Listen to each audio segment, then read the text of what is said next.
अग्निपथ योजना को लेकर ढेर सारी याचिकाएं देश भर की अदालतों में लंबित हैं। हाई कोर्ट में करीब 6 हाई कोर्ट में याचिकाएं लंबित हैं।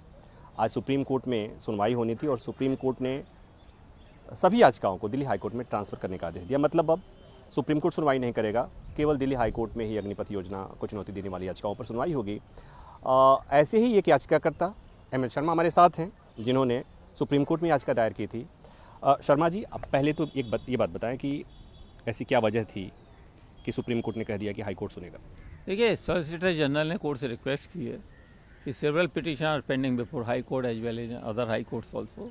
Matter should not be repeated, duplicated, therefore let this court either call all the petition before the Supreme Court or let the Supreme Court transfer all the petition, Supreme Court petition to the Delhi High Court. Let first Delhi High Court examine the issue and thereafter they can come before the Supreme Court also. In SLP is something wrong or something right. तो मतलब ये कि हिंदी में बताएंगे, मतलब ये कि अब हाई कोर्ट ही सुनवाई करेगा।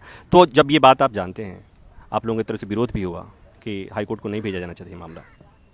नहीं, विरोध हमारा इस बात का था, बजाय हाई कोर्ट भेजने के सारी ऑल ओवर इंडिया की पिटीशन को सुप्रीम कोर्ट मंगवा लिया जाए और सिंगल स्ट्रोक में इसको निर्णय लिया जाए। लेकिन बेंच का व्यू था, हम चाहते हैं कि हाई कोर्ट का व्यू भी हमारे सामने आ जाए, इसलिए उन्होंने पिटीशन को भेजा। ठीक है, अब एक बात बताइए, अलग अलग हाई कोर्ट में, दिल्ली हाई कोर्ट हो, केरला में हो, Punjab and Haryana high court, जगह जगह हाई कोर्ट्स में याचिकाएँ लंबित हैं।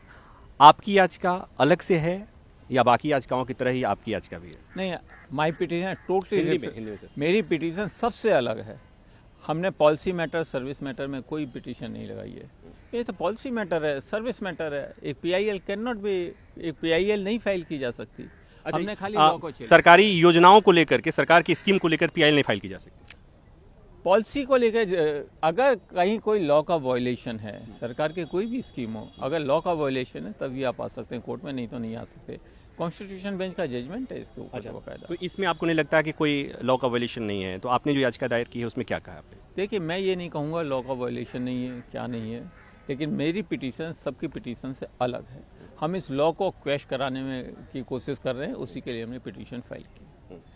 अच्छा, कुछ ऐसी पिटीशंस हैं जिसमें एयरफोर्स के बच्चों के लिए है, के लिए रिलीफ के लिए दायर किया गया है, जिन्होंने एग्ज़ाम दिया, जिन्होंने टेस्ट पास कर लिए, फिजिकल पास कर लिए और जो अपॉइंटमेंट लेटर का इंतजार कर रहे थे। देखिए, ये पोजीशन हर बच्चों की है, चाहे एयरफोर्स हो चाहे ग्राउंड फोर्स हो।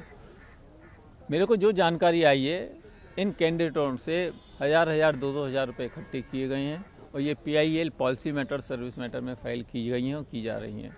This is a ridiculous. ये बच्चे पहले ही सफ़र कर रहे हैं और इनका नाम जब सामने आएगा कि इन्होंने फाइल करवाई या इन्होंने की है, तो ये ब्लैक लिस्ट होंगे। तो ये बात बताइए, ये दिल्ली के वकीलों के बारे में बात करें जहाँ पर याचिका फाइल हुई है, बाहर के हाई कोर्ट में के वकीलों के लिए करें? करी ये सबका ही है, स्पेशली सुप्रीम कोर्ट और हाई कोर्ट में। दिल्ली हाई कोर्ट की जानकारी है हमें, सुप्रीम कोर्ट की जानकारी है। This is wrong, totally wrong. Supreme court में जो लोग पेश हो रहे थे वो तो बहुत बड़े वकील हैं, मुझे लगता है उनके पास पैसे से कमी नहीं है, तो 500-500 रुपया और 1000 रुपया स्टूडेंट से लेंगे, अभ्यर्थियों से लेंगे पैसा। अगर 2000 लोगों से 500 रुपये लिए हैं तो इसकी कीमत करीब 20 लाख रुपए होती है। अच्छा, मतलब आपकी शिकायत वकीलों से भी है?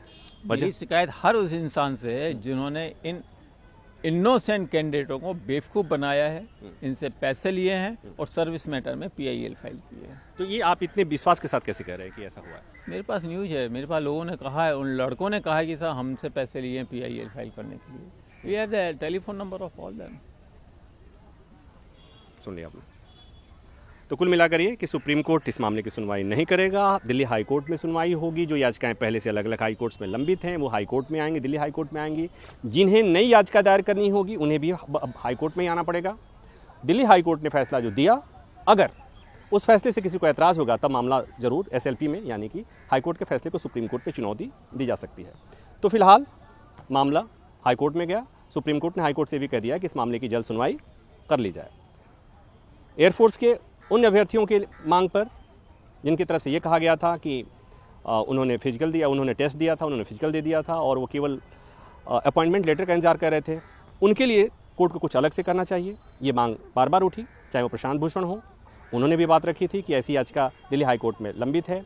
कुमुदलता दास, उन्होंने भी एक याचिका लगाई है, उसमें भी मांग लगाई गई थी, उनकी तरफ से भी कहा गया। लेकिन सुप्रीम कोर्ट ने उस याचिका के लिए कुछ अलग से नहीं कहा है। मतलब ये कि जितनी याचिकाएं अग्निपथ योजना से जुड़ी हुई हैं, चाहे वो एयरफोर्स के लिए हो या आर्मी के लिए हो, जिसके लिए भी हो, चाहे जो रिलीफ मांगी जा रही हो या चाहे जिस तरह की बात अग्निपथ योजना को लेकर कही गई हो, सारे मामलों की सुनवाई एक साथ दिल्ली हाई कोर्ट में ही होगी। और जब तक दिल्ली हाई कोर्ट में सुनवाई होगी तब तक ये भी हो सकता है कि चूंकि स्कीम पहले से आ गई है, पहले से एडवर्टीजमेंट्स भी आ गए हैं, जगह जगह टेस्ट भी हो रहे होंगे, जगह जगह दौड़ का आयोजन किया जा रहा है, जगह जगह कैंप लग जा रहा है, तो ये भी हो सकता है कि जब तक हाई कोर्ट कोई फैसला सुनाए तब तक अग्निपथ योजना के तहत अग्निवीरों की भर्ती की प्रक्रिया भी पूरी हो जाए। कैमरामैन अभय के साथ प्रभाकर मिश्रा, न्यूज़ 24 दिल्ली। नमस्कार, मैं हूं मानक गुप्ता। अगर आपको हमारा ये वीडियो पसंद आया हो तो इसे लाइक और शेयर जरूर करें और हां, हमें सब्सक्राइब और फॉलो करना ना भूलें ताकि आप देश और दुनिया की कोई खबर मिस ना करें। तो जुड़े रहिए हमारे साथ और देखते रहिए न्यूज़ 24।